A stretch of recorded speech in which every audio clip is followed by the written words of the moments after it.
Hello again, Dr. Jesse Key here. In this video, we'll explore the relative stability of alkenes and dienes and use molecular orbital theory to help us explain the stability of conjugated dienes. Remember that generally, trans alkenes are more stable than cis alkenes. This can be rationalized by the steric strain penalty that cis alkenes face, which can be visualized when looking at the space-filling diagrams of cis and trans but-2-ene.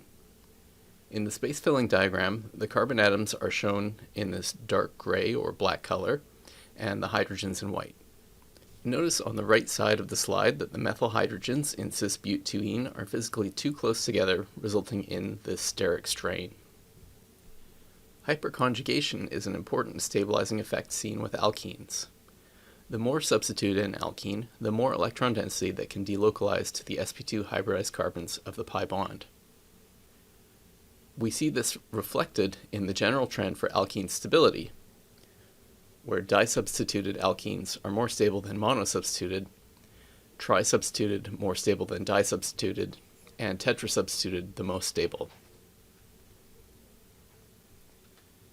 So if we combine the steric factor, cis versus trans, discussed on the previous slide, with the electronic factor, discussed on this slide, we can make a more inclusive order of alkene stability, with monosubstituted being the least stable, cis disubstituted being more stable, geminal and trans disubstituted being roughly equal and more stable than cis, trisubstituted being more stable than disubstituted, and finally tetrasubstituted being the most stable.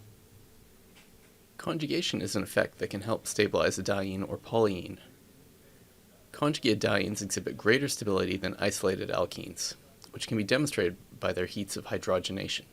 For butyl-1,3-diene, there is an observed stabilization energy of about 15 kilojoules per mole, which arises from the increased stability from delocalization of pi electrons throughout the entire molecule. This can be observed in the form of partial double bond character that exists in the carbon-2-carbon-3 bond, which is evidenced in both the shorter bond length of 148 picometers compared to a typical 153 picometers, and also in the electrostatic potential map diagram below. Areas of high electron density are shown with brighter orange and red colors, while areas that are electron poor are shown with blue and green colors.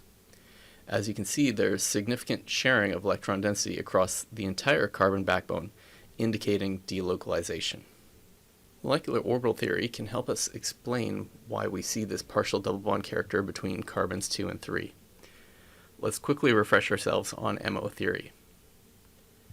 In molecular orbital theory, we are mathematically combining atomic orbitals to generate new orbitals that span the entirety of the molecule, known as molecular orbitals. In the molecular orbital diagram of hydrogen, H2 shown, we are combining the two 1s orbitals of each hydrogen atom to generate two new molecular orbitals for the molecule H2.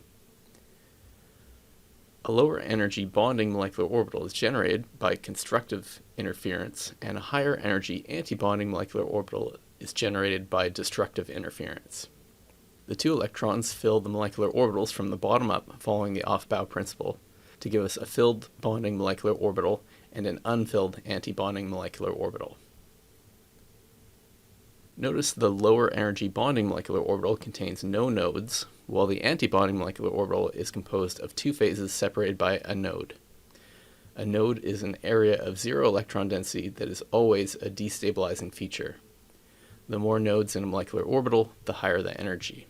We can similarly combine p orbitals to generate a lower energy p bonding molecular orbital and a p antibonding molecular orbital. A conjugated diene, butyl-1,3-diene, is comprised of four overlapping p orbitals, which mathematically combine to give four new molecular orbitals, psi1, psi2, psi3 star, and psi4 star. The two lower energy molecular orbitals, psi1 and psi2, correspond to bonding molecular orbitals, while the two higher energy molecular orbitals, psi3 star and psi4 star, are antibonding, as denoted by the star in their names. The four electrons of the system fill the two lower energy bonding molecular orbitals, psi1 and psi2, and we can turn our focus to those. In psi1, there's continuous overlap between all of the carbons, indicating double bond character present between all carbons, including carbon 2 and carbon 3. However, In side 2, there's a node present between carbons 2 and 3, indicating a lack of double bond character. This explains the partial double bond character present between carbons 2 and 3, since there is double bond character in one of the filled bonding molecular orbitals and not the other. Two conformers are possible for butyl-1,3-diene, which exhibit conjugation: S-cis and S-trans.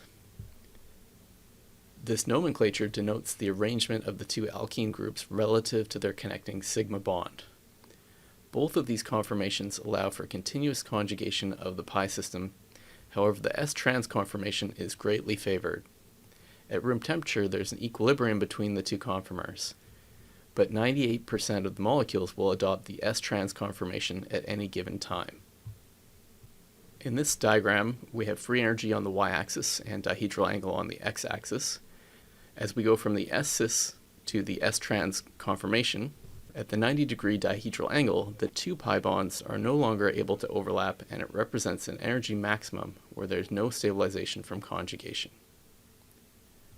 As the dihedral angle increases to 180 degrees, the S-trans conformation is achieved, and we see a 12 kJ per mole decrease in energy due to the reduced steric penalty from being arranged trans.